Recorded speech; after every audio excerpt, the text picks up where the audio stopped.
너무 잘해준 죄로 상처받은 적 있지 않나요?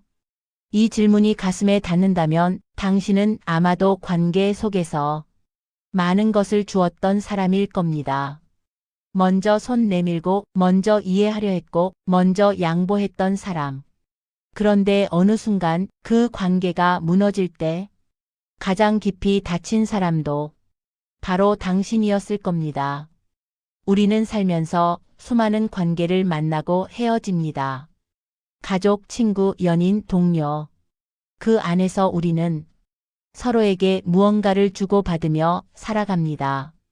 하지만 때로는 그 균형이 무너지는 순간이 옵니다. 한쪽은 계속 주고 다른 한쪽은 받기만 하는 관계. 처음엔 괜찮았습니다. 내가 조금 더 해주면 되지. 이 사람은 힘들어서 그런 거야. 시간이 지나면 나아지겠지. 그렇게 스스로를 달래며 조금 더 베풀었습니다. 그런데 이상한 일이 일어났습니다. 당신이 더 잘해줄수록 상대는 오히려 당신을 더 가볍게 여기기 시작했습니다. 당신의 배려는 당연한 것이 되었고 당신의 희생은 눈에 보이지 않는 것이 되었습니다. 어느새 당신은 관계 속에서 만만한 사람이 되어 있었습니다. 왜 이런 일이 생기는 걸까요? 왜 선한 마음으로 시작한 일이 결국 나를 아프게 만드는 걸까요? 왜 잘해줄수록 더 상처받게 되는 걸까요? 이건 당신이 약해서가 아닙니다. 당신이 잘못해서도 아닙니다.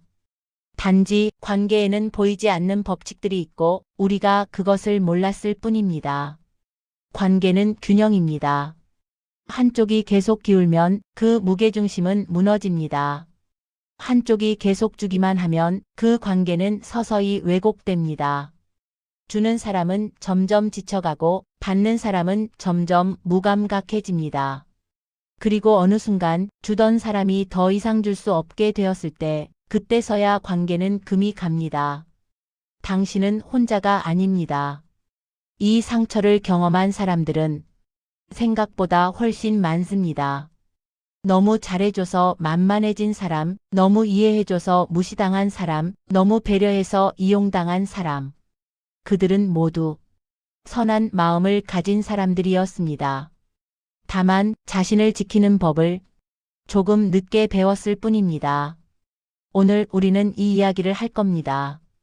왜 잘해줄수록 만만해지는지, 왜 선한 사람이 더 쉽게 다치는지, 그리고 어떻게 해야 나를 지키면서도 좋은 관계를 유지할 수 있는지. 이건 누군가를 미워하자는 이야기가 아닙니다. 차갑게 살자는 이야기도 아닙니다. 다만 당신의 선함이 당신을 무너뜨리지 않도록, 당신의 따뜻함이 당신을 아프게 하지 않도록 건강한 경계를 세우는 법을 함께 배우자는 이야기입니다. 당신이 상처받은 건 당신이 약해서가 아닙니다. 당신이 잘못해서도 아닙니다. 단지 사랑하는 법은 배웠지만 나를 지키는 법은 배우지 못했을 뿐입니다. 그리고 지금 바로 이 순간부터 그 법을 배워도 늦지 않았습니다. 천천히 함께 걸어가겠습니다. 당신의 상처를 함께 들여다보고 당신의 마음을 함께 어루만지고 당신의 관계를 함께 회복해 나가겠습니다. 이제 시작입니다. 당신이 더 이상 너무 잘해준 죄로 상처받지 않도록 당신이 이제는 건강하게 사랑하고 건강하게 보호받을 수 있도록 이 시간 당신을 위한 시간입니다. 준비되셨나요? 그럼 함께 시작하겠습니다. 관계에는 보이지 않는 저울이 있습니다. 우리가 의식하지 못하는 사이 그 저울은 끊임없이 움직입니다. 한쪽이 주면 다른 한쪽은 받고 그 무게가 서로 균형을 이룰 때 관계는 건강하게 유지됩니다. 하지만 한쪽이 계속 무거워지면 저울은 한쪽으로 기울고 그 순간부터 관계는 왜곡되기 시작합니다. 처음엔 당신의 배려가 감동이었습니다. 상대는 생각했을 겁니다. 이 사람 참 좋은 사람이네. 이렇게까지 해주다니 고마워. 그런데 시간이 지나면서 그 감동은 서서히 익숙함으로 바뀝니다. 당신이 해주는 것들이 특별한 것이 아니라 당연한 것으로 느껴지기 시작합니다. 이것이 바로 기대의 함정입니다. 사람은 반복되는 행동을 기준으로 받아들입니다. 당신이 매번 먼저 연락하면 상대는 이 사람은 원래 먼저 연락하는 사람이라고 인식합니다. 당신이 매번 양보하면 상대는 이 사람은 원래 양보하는 사람이라고 여깁니다. 당신이 매번 이해해주면 상대는 이 사람은 원래 다 이해해주는 사람이라고 믿습니다. 그리고 그것이 당신의 기본값이 되는 순간 당신이 조금이라도 다르게 행동하면 상대는 오히려 불편해합니다. 왜 갑자기 그래? 원래 안 그랬잖아. 이런 말을 들어본 적 있지 않나요? 당신이 더 이상 주지 못할 때, 당신이 지쳐서 멈췄을 때 상대가 한 말입니다. 이상한 일입니다. 당신이 계속 주던 것을 멈췄을 뿐인데 마치 당신이 잘못한 것처럼 느껴집니다. 이것은 심리학에서 말하는 호혜성의 왜곡입니다. 원래 호혜성이란 받은 만큼 돌려주려는 인간의 자연스러운 심리입니다.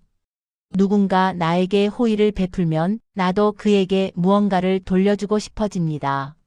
하지만 한쪽이 계속 주기만 하면 이 균형이 깨집니다. 받는 쪽은 받는 것에 익숙해지고 돌려줄 필요를 느끼지 못하게 됩니다. 그리고 주는 쪽은 점점 더 많이 주게 되지만 돌아오는 것은 점점 줄어듭니다. 더 무서운 건 이 과정이 서서히 진행된다는 겁니다. 어느 날 갑자기 당신이 만만해지는 게 아닙니다. 아주 천천히 눈에 보이지 않게 관계의 무게중심이 이동합니다. 상대는 의도하지 않았을 수도 있습니다. 당신을 이용하려고 한 게 아닐 수도 있습니다. 단지 인간의 뇌는 반복되는 패턴을 학습하고 그것을 정상으로 받아들이도록 설계되어 있을 뿐입니다. 그래서 당신이 잘해줄수록 상대는 그것을 당신의 성격으로 여깁니다. 원래 저런 사람이야. 저 사람은 이해심이 많아. 저 사람한테는 편하게 대해도 돼. 이런 인식이 쌓이면서 당신의 배려는 가벼워지고 당신의 희생은 투명해집니다. 그리고 어느 순간 당신은 깨닫습니다. 아, 나는 이 관계에서 만만한 사람이 되었구나. 여기서 중요한 질문이 생깁니다. 그럼 잘해주지 말아야 하나? 냉정하게 굴어야 하나? 나도 받은 만큼만 줘야 하나? 아닙니다. 문제는 잘해주는 것 자체가 아닙니다. 문제는 경계 없이 잘해주는 것입니다. 경계가 없는 선함은 결국 나를 무너뜨립니다. 당신이 어디까지 줄 수 있는지, 당신이 무엇을 지켜야 하는지 그 선이 명확하지 않으면 당신은 계속 주게 되고 상대는 계속 받게 되고 그 끝은 결국 당신의 소진입니다. 잘해주되 한계를 알아야 합니다. 배려하되 나를 지켜야 합니다. 이건 이기적인 게 아닙니다. 이건 건강한 겁니다. 상대를 존중하되 나도 존중받아야 하고 상대를 이해하되 나도 이해받아야 하고 상대를 돌보되 나도 돌봐야 합니다. 관계는 일방통행이 아닙니다. 한쪽만 달리는 길이 아니라 서로가 마주보고 걷는 길입니다. 당신이 계속 앞서가면 뒤에 있는 사람은 따라올 필요를 느끼지 못합니다. 때로는 멈춰야 합니다. 때로는 기다려야 합니다. 때로는 더 이상은 힘들어라고 말할 수 있어야 합니다. 당신이 만만해진 건 당신이 너무 많이 줬기 때문입니다. 그리고 상대가 당신을 가볍게 여긴 건 당신이 스스로를 가볍게 내어주었기 때문입니다. 이제는 멈춰야 합니다. 당신의 선함이 당신을 지우지 않도록 당신의 배려가 당신을 무너뜨리지 않도록 이제는 당신 스스로에게도 같은 만큼의 선함을 베풀어야 합니다. 관계 속에서 당신을 지키는 것, 그것이 다음 단계의 시작입니다. 선한 사람은 왜 더 많이 다칠까요? 세상은 종종 말합니다. 착하게 살면 복 받는다. 선하게 살면 좋은 일이 생긴다. 하지만 현실은 때로 그 반대처럼 느껴집니다. 선한 사람이 더 쉽게 상처받고 더 깊이 무너지고 더 오래 아파합니다. 이건 왜일까요? 첫 번째 이유는 선한 사람은 경계가 약하기 때문입니다.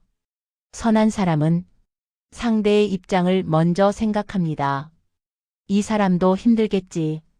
이 사람도 사정이 있겠지. 한 번쯤은 이해해 줄 수 있지. 이런 생각은 아름답습니다. 하지만 동시에 위험합니다.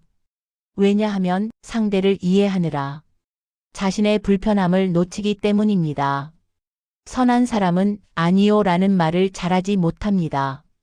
거절하면 상대가 실망할까봐, 거절하면 관계가 멀어질까봐, 거절하면 내가 냉정한 사람이 될까봐.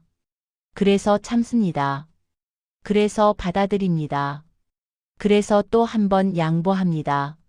하지만 그 순간 당신의 마음 한편에는 작은 상처가 하나 더 생깁니다. 두 번째 이유는 선한 사람은 기대치가 높기 때문입니다. 선한 사람은 자신이 베푼 만큼 상대도 베풀 거라고 기대합니다. 의식적으로는 아니더라도 마음 깊은 곳에서는 그렇게 믿고 있습니다. 내가 이렇게 해줬으니 저 사람도 나를 생각해 주겠지. 내가 이렇게 이해해 줬으니 저 사람도 나를 이해해 주겠지. 하지만 현실은 생각만큼 공평하지 않습니다. 모든 사람이 당신처럼 생각하지 않습니다. 어떤 사람은 받은 것을 고마워하지만 어떤 사람은 받은 것을 당연하게 여기고 어떤 사람은 받은 것조차 기억하지 못합니다. 이건 그 사람이 나쁜 게 아닙니다. 단지 사람마다 관계를 바라보는 방식이 다를 뿐입니다. 하지만 선한 사람은 이 차이를 받아들이기 힘들어합니다. 그래서 더 상처받습니다. 세 번째 이유는 선한 사람은 자기 감정을 뒤로 미루기 때문입니다. 선한 사람은 자신의 아픔보다 상대의 편안함을 먼저 챙깁니다.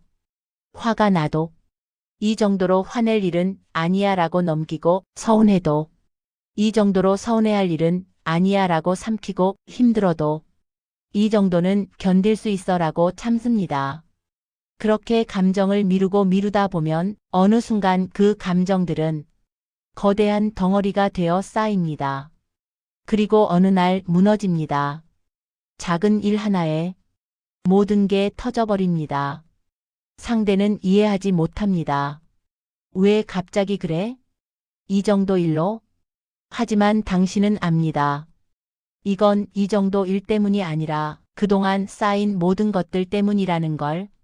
네 번째 이유는 선한 사람은 스스로를 책망하기 때문입니다. 관계가 틀어지면 선한 사람은 먼저 자신을 돌아봅니다. 내가 뭘 잘못했을까? 내가 부족했나? 내가 더 잘해줬어야 했나? 이런 자기 반성은 성숙함의 표시입니다.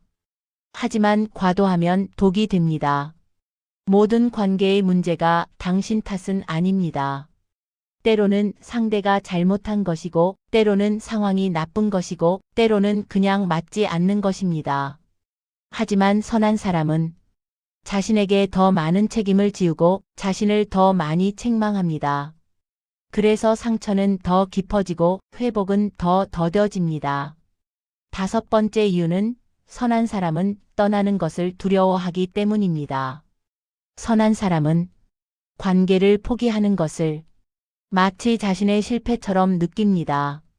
내가 조금만 더 노력하면 달라질 수 있을 거야. 내가 조금만 더 참으면 나아질 거야. 그렇게 매달리고 매달리다가 결국 완전히 무너진 후에야 겨우 떠납니다. 하지만 떠나는 것이 실패가 아닙니다. 때로는 떠나는 것이 가장 현명한 선택입니다. 나를 소중히 여기지 않는 곳에서 계속 머무는 것이야말로 진짜 실패입니다. 선한 사람이 쉽게 다치는 이유를 정리하면 경계가 약하고 기대가 높고 감정을 미루고 스스로를 책망하고 떠나지 못하기 때문입니다. 하지만 이 모든 이유 뒤에는 하나의 공통된 뿌리가 있습니다.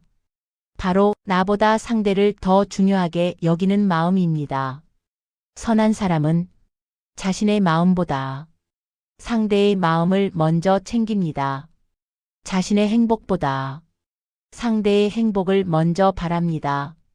이것이 아름다운 마음인 건 맞지만 동시에 위험한 마음이기도 합니다. 왜냐하면 나를 잃어버리면 결국 아무도 지킬 수 없기 때문입니다. 비행기 안전수칙을 기억하시나요? 산소 마스크가 떨어지면 먼저 자신이 착용한 후 옆 사람을 도와야 한다고 합니다. 관계도 마찬가지입니다. 먼저 내가 온전해야 상대를 제대로 돌볼 수 있습니다.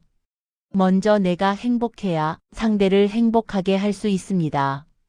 선한 사람이 다치는 이유는 선함 자체가 문제가 아니라 자기 자신을 지키지 못했기 때문입니다. 이제는 알아야 합니다. 당신의 선함이 당신을 지우는 도구가 되어서는 안 된다는 것을, 당신의 배려가 당신을 무너뜨리는 이유가 되어서는 안 된다는 것을, 이제 건강한 경계를 배울 시간입니다. 당신을 지키면서도 선할 수 있는 방법, 당신을 돌보면서도 상대를 배려할 수 있는 방법, 그 균형을 찾아가는 시간입니다. 경계란 무엇일까요? 경계란 여기까지는 괜찮지만 여기서부터는 안 되라고 말하는 보이지 않는 선입니다. 물리적인 선이 아니라 마음의 선입니다. 내가 어디까지 줄 수 있는지, 내가 무엇을 지켜야 하는지, 내가 어떤 대우를 받아야 하는지를 명확히 하는 선입니다. 많은 사람들이 경계를 오해합니다. 경계를 세운다는 것이 차갑게 군다는 의미라고 생각합니다. 벽을 쌓는다는 것이 상대를 밀어낸다는 의미라고 여깁니다. 하지만 그게 아닙니다. 경계는 벽이 아닙니다. 문입니다.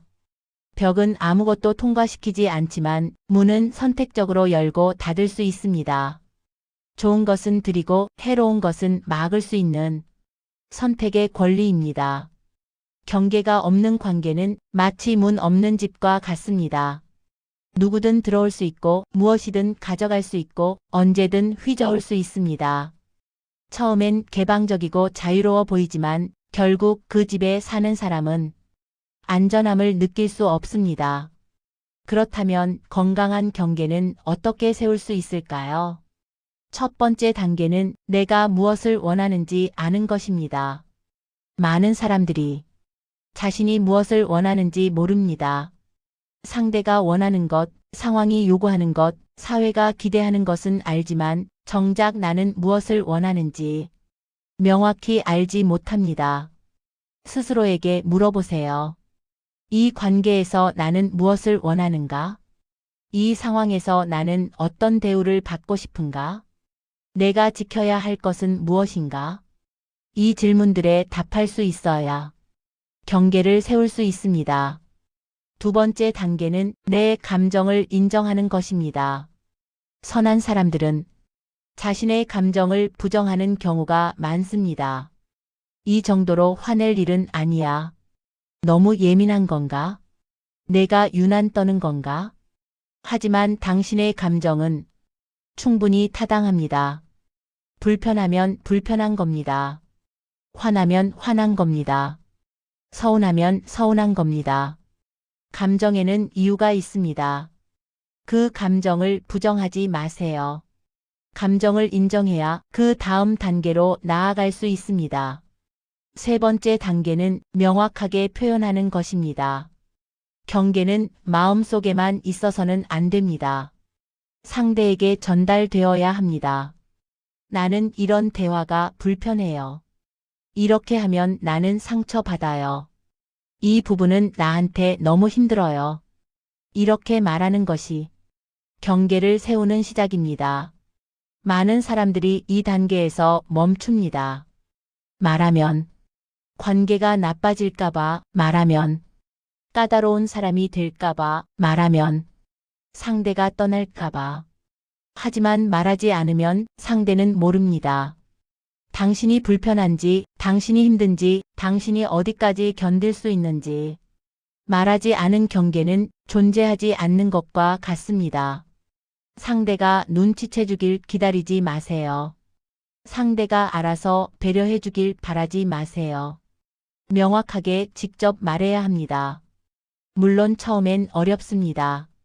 목소리가 떨릴 수도 있습니다. 죄책감이 들 수도 있습니다. 하지만 괜찮습니다. 그게 정상입니다. 네 번째 단계는 일관성을 유지하는 것입니다. 경계를 세웠다면 그 경계를 지켜야 합니다. 오늘은 안 된다고 했다가 내일은 괜찮다고 하면 상대는 혼란스러워합니다. 그리고 결국 당신의 경계는 무너집니다. 이번만이라는 말을 조심하세요. 이번만 괜찮아. 이번만 봐줄게. 이번만 참을게. 이 말은 당신의 경계를 스스로 허무는 말입니다. 한 번 무너진 경계는 다시 세우기 어렵습니다. 다섯 번째 단계는 죄책감을 내려놓는 것입니다. 경계를 세우면 죄책감이 듭니다. 내가 너무 이기적인 건 아닐까? 내가 너무 냉정한 건 아닐까? 내가 나쁜 사람인 건 아닐까? 하지만 아닙니다. 자신을 지키는 것은 이기적인 게 아닙니다. 당신이 온전해야 상대와의 관계도 온전할 수 있습니다. 당신이 무너지지 않아야 함께 서 있을 수 있습니다. 경계는 관계를 끊는 게 아니라 관계를 건강하게 유지하는 방법입니다. 여섯 번째 단계는 거절하는 연습입니다. 아니요 라고 말하는 연습이 필요합니다. 죄송하지만 이번엔 어려울 것 같아요. 미안하지만 그건 제가 할 수 없어요. 이해해 주셔서 고맙지만 저는 괜찮습니다. 처음엔 이 말들이 입 밖으로 나오지 않을 겁니다. 하지만 연습하면 익숙해집니다. 거절은 상대를 거부하는 게 아닙니다. 단지 내 한계를 인정하고 내 상황을 존중하는 것입니다. 당신은 모든 것을 다 할 수 없습니다. 그리고 그게 정상입니다. 일곱 번째 단계는 결과를 받아들이는 것입니다. 경계를 세우면 어떤 사람은 떠날 수도 있습니다. 당신이 더 이상 편하게 대할 수 있는 사람이 아니니까, 당신이 더 이상 요구를 다 들어주는 사람이 아니니까. 그리고 그건 괜찮습니다. 진짜 관계는 경계를 존중합니다. 당신의 경계를 존중하지 않는 사람은 애초에 당신을 존중하지 않던 사람입니다. 그런 사람이 떠나는 것은 상실이 아니라 정리입니다. 건강한 경계는 당신을 지키는 동시에 좋은 사람들을 불러옵니다. 자신을 존중하는 사람에게는 자신을 존중하는 사람들이 모입니다. 경계가 있는 사람에게는 경계를 존중하는 사람들이 다가옵니다. 마지막으로 기억하세요. 경계를 세우는 것은 하루아침에 되는 일이 아닙니다. 천천히 조금씩 연습하며 배워가는 과정입니다. 실수해도 괜찮습니다. 다시 시도하면 됩니다. 중요한 건 시작하는 것입니다. 오늘부터 작은 것 하나부터 당신의 경계를 세워보세요. 당신은 그럴 자격이 있습니다. 당신은 그럴 권리가 있습니다. 당신을 지키는 것, 그것이 가장 선한 일입니다. 이제 회복에 대해 이야기할 시간입니다. 경계를 세우는 것도 중요하지만 이미 입은 상처를 돌보는 것도 그만큼 중요합니다.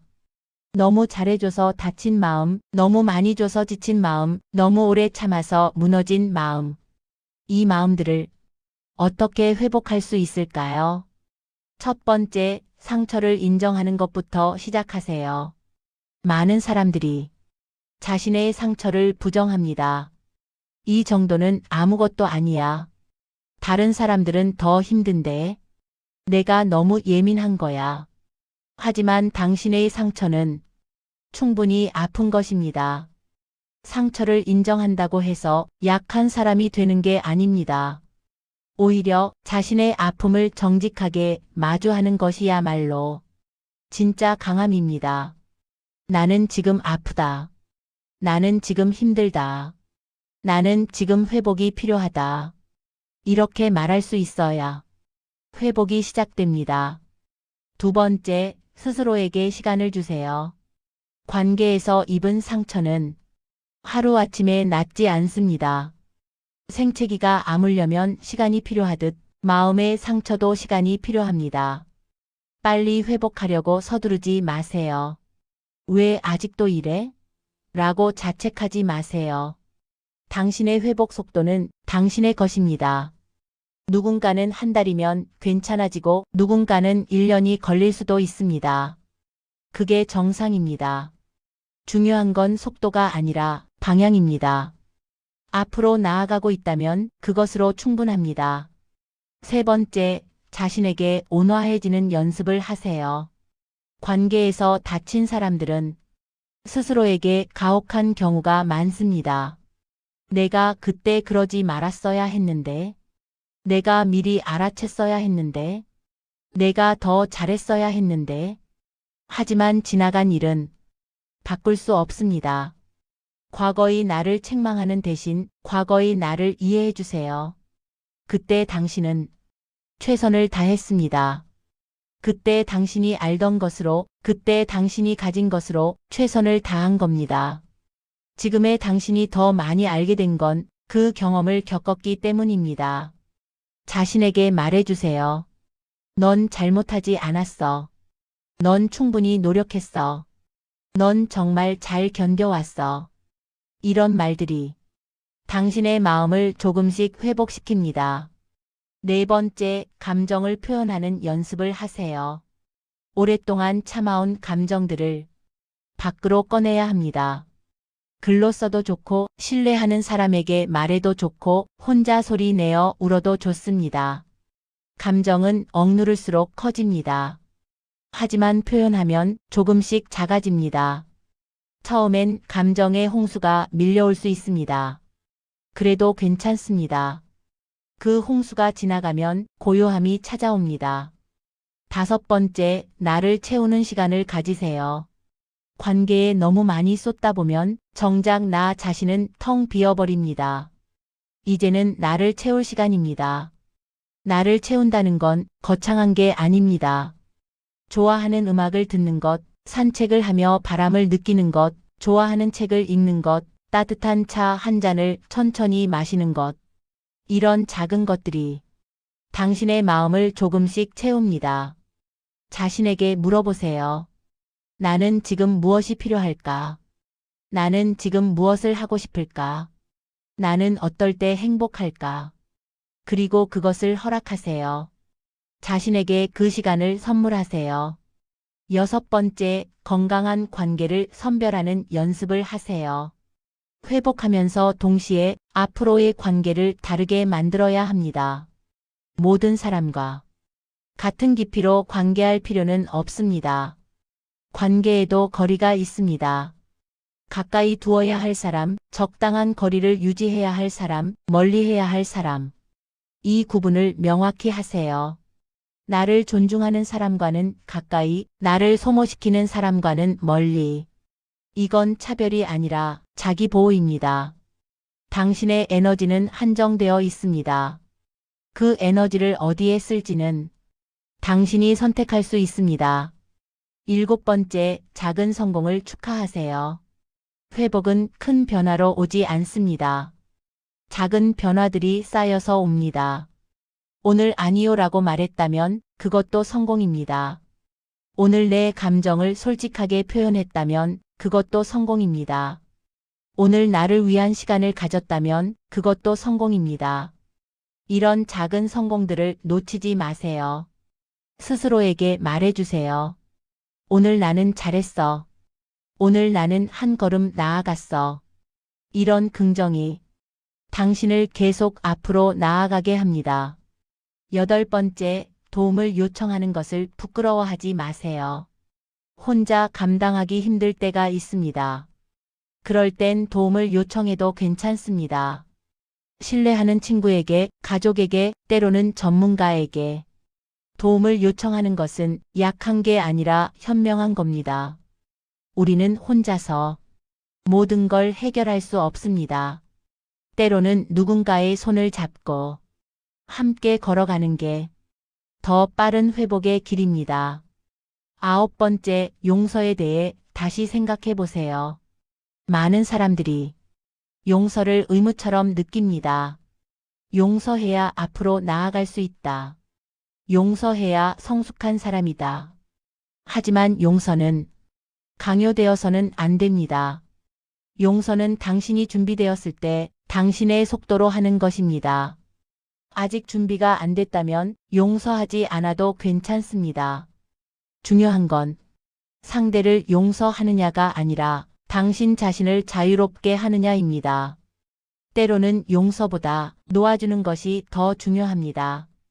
그 사람을 계속 생각하지 않는 것, 그 기억에 더 이상 묶이지 않는 것, 그것으로도 충분합니다. 10번째, 새로운 시작을 두려워하지 마세요.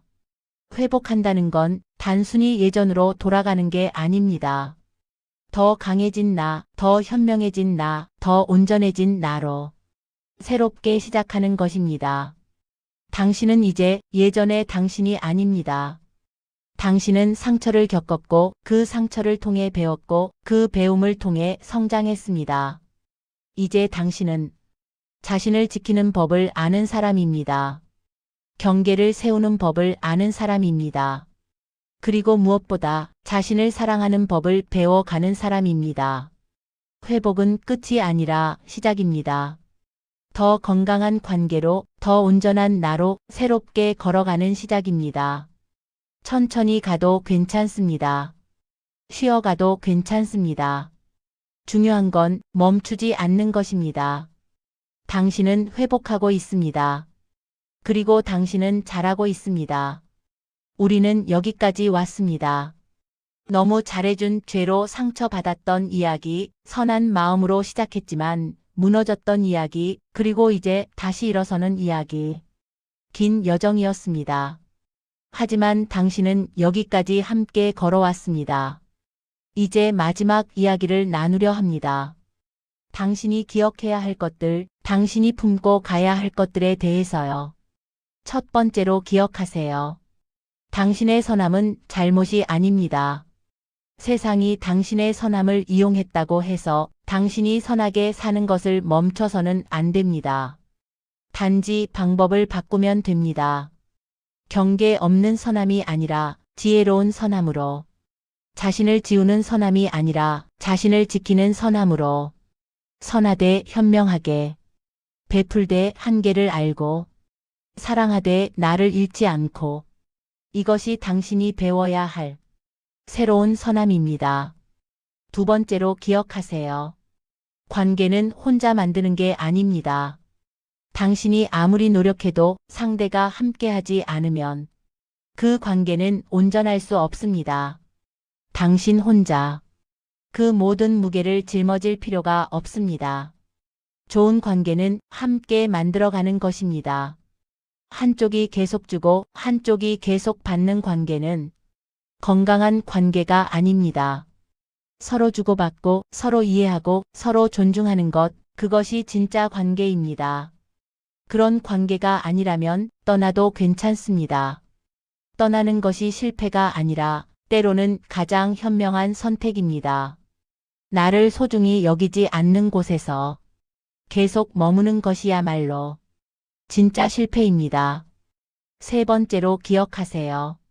상처는 당신을 약하게 만들지 않습니다.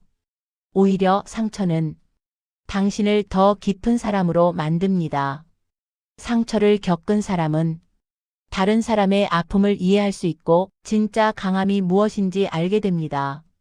당신이 겪은 아픔은 헛되지 않습니다. 그 아픔이 당신을 가르쳤습니다. 경계의 중요함을, 자기 존중의 가치를, 진짜 관계의 의미를. 이제 당신은 예전의 당신보다 훨씬 더 현명한 사람입니다.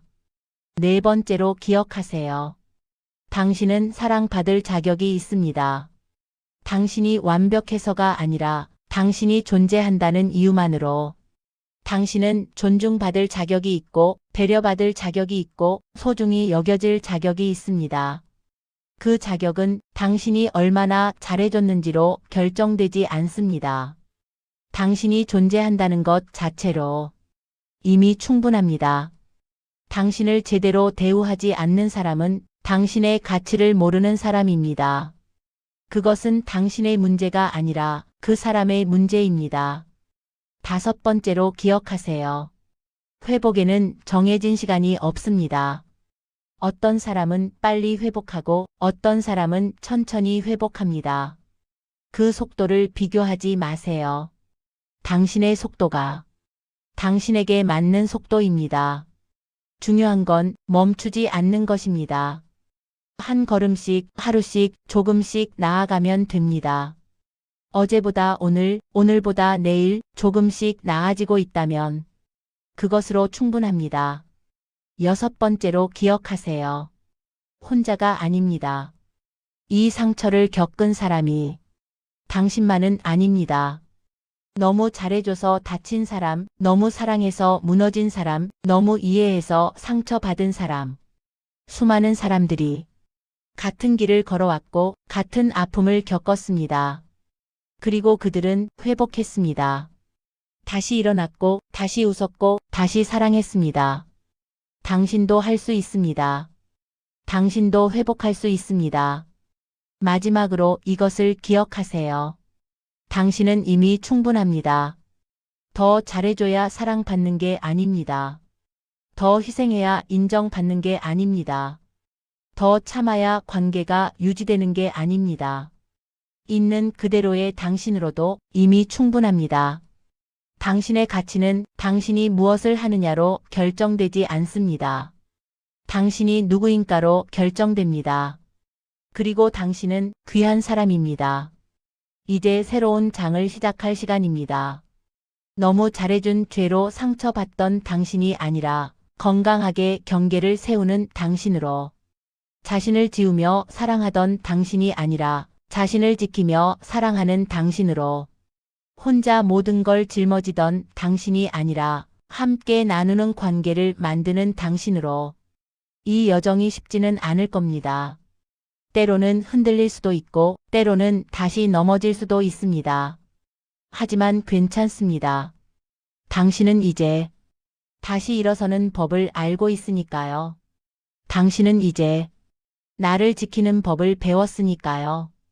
그리고 무엇보다 당신은 이제 혼자가 아니라는 걸 알고 있으니까요. 마지막 인사를 전합니다. 이 긴 시간을 함께 해주셔서 고맙습니다. 당신의 상처를 나눠주셔서 고맙습니다.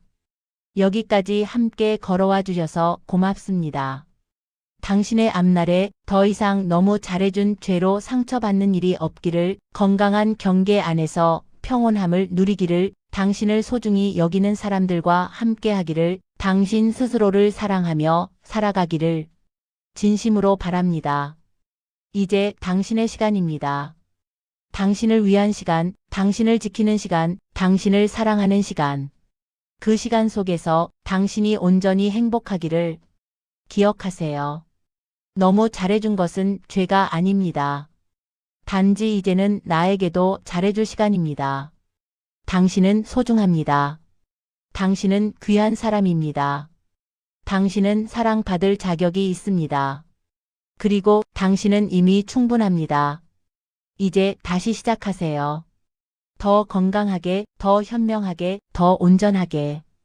당신의 새로운 시작을 응원합니다. 힘내세요. 당신은 할 수 있습니다. 그리고 당신은 이미 잘하고 있습니다.